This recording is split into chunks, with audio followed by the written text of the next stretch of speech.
thank you so much for joining Power App Solutions in Minutes.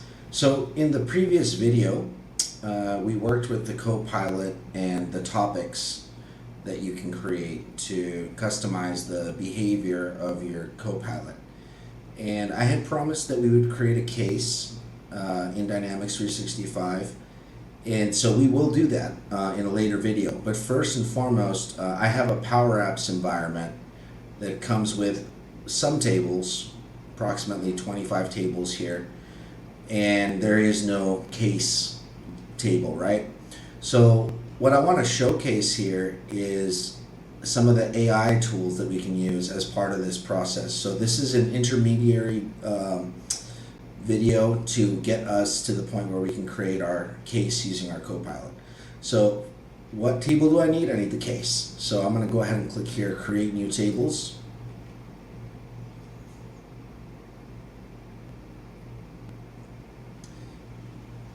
I'll move this over here.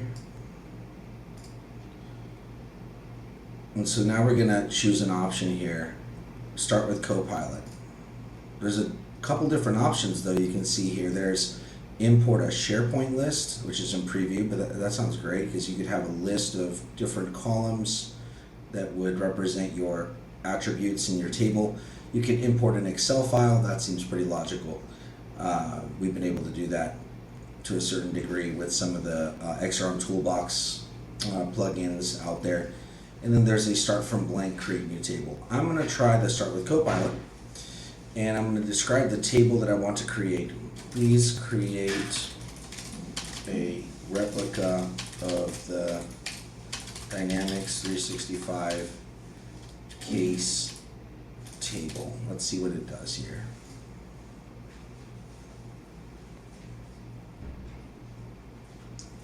So it's doing a bunch of stuff, right? It says, all right, I'll go and create the tables for you. So it says a replica of the Dynamics 365 case table has been created along with related tables. So it created the case table and it created the customer relationship. You've got a one-to-many relationship between the customer and the case. I like that. Okay. So the next thing is, if I look at the case table and I look at the, let's see, view data, we've got case title, status, priority, created date, customer, and then we even have, so this is just some sample data that it's populated in here for us. This is great. We'll be able to use this, this table for populating our record in the next video. So now we have our table.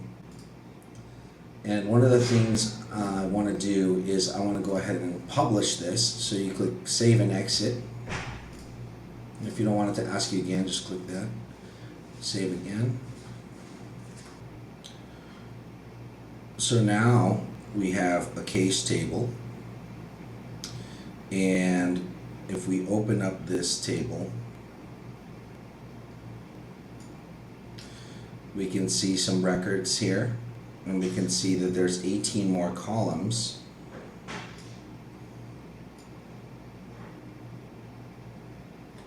And this essentially is a fairly good replica of the case table in Dynamics 365 customer service. So I'm pretty happy with the results, and not to mention the fact that the artificial intelligence went and created some records for me to look at. Like technical support, and they're tied to a customer, which could be a contact or an account, right? So that's an elegant lookup. It's got the priority values and the statuses of these cases. So I think this is very useful.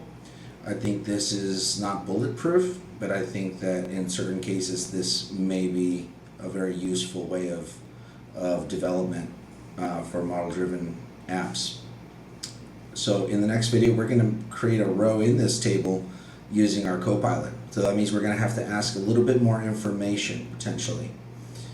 All right, well, looking forward to the next video. Thank you again for watching. Have a great day.